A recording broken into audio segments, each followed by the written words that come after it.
बोले। दीपिका एक हर्ष नाम के लड़के से बहुत प्यार करती थी। बहुत कोशिश के बाद दोनों के परिवार वाले शादी के लिए हाँ कर देती हैं। दोनों की शादी की तैयारियां शुरू हो जाती है। सब कुछ ठीक चल रहा था कि तभी मेहंदी वाले दिन दीपिका के पास एक कॉल आता है कि उसके होने वाले पति हर्ष की मौत हो गई है, जिसे सुनते ही उसके हाथों से फोन नीचे गिर जाता है और वो जोर जोर से रोने लगती है। तभी उसकी माँ कविता वहाँ आती है और कहती है, क्या हुआ बेटी, तू ऐसे क्यों रो रही है? बोलना, कुछ हुआ है क्या? बोल बेटा, मेरा दिल बहुत घबरा रहा है। किसका फोन था? माँ, हर्ष के घर से फोन था। वो लोग कह रहे हैं कि उनकी मौत हो गई है, लेकिन कुछ देर पहले तो मेरी उनसे बात हुई थी, तब तो ऐसा कुछ नहीं था। अब मेरा क्या होगा माँ? मैं हर्ष के बिना नहीं जी सकती, मुझे उनके पास जाना है। रुक जा बेटा, इस वक्त तेरा वहाँ जाना ठीक नहीं है। तेरे हाथों में मेहंदी लगी हुई है, अगर तू वहाँ जाएगी तो सभी हर्ष की मौत का इल्जाम तेरे ऊपर लगाएंगे।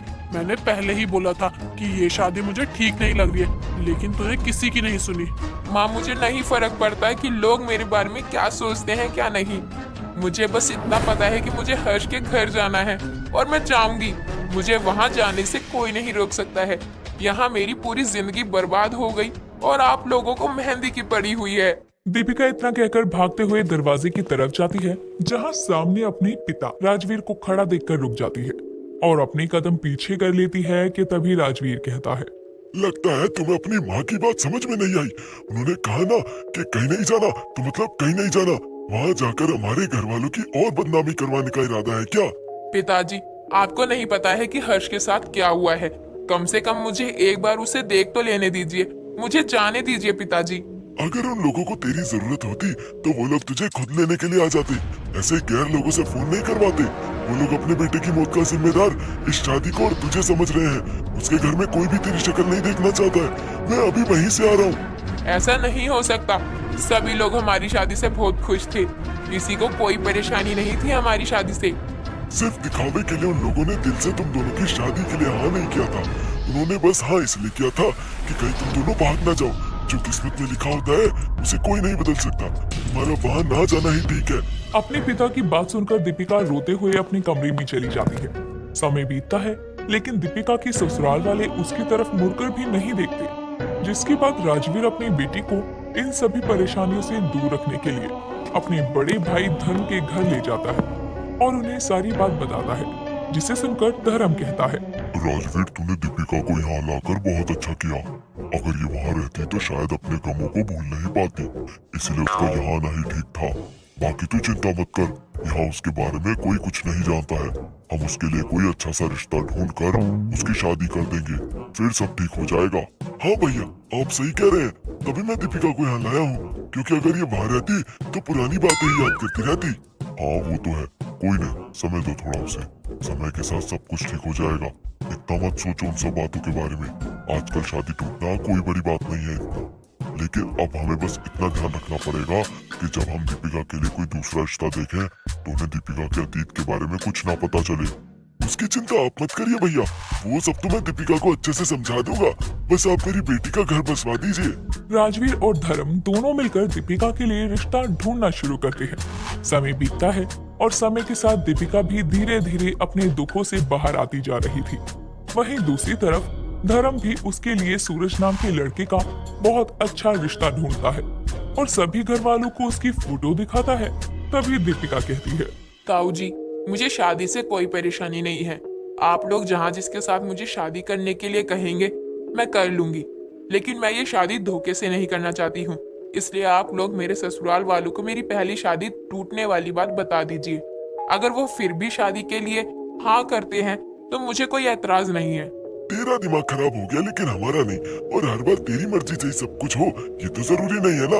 एक बार तेरी मर्जी मानकर देख चुका हूँ, अब वही होगा जो हम चाहेंगे। एक मिनट राजवीर, तू शांत हो जा। और दीपिका बेटा, जो बात बीत गई उसे बताने का क्या फायदा है। और रिश्ता बहुत अच्छा है, मैं नहीं चाहता हूँ कि किसी वजह से इतना अच्छा रिश्ता हाथ से निकले। सभी लोग मिलकर अपनी बातों से दीपिका का मुंह बंद करवा देती है और अगले दिन लड़के वालों को बुलवाकर शादी की डेट फाइनल करवा देती है। सभी शादी की तैयारियों में लग जाते हैं।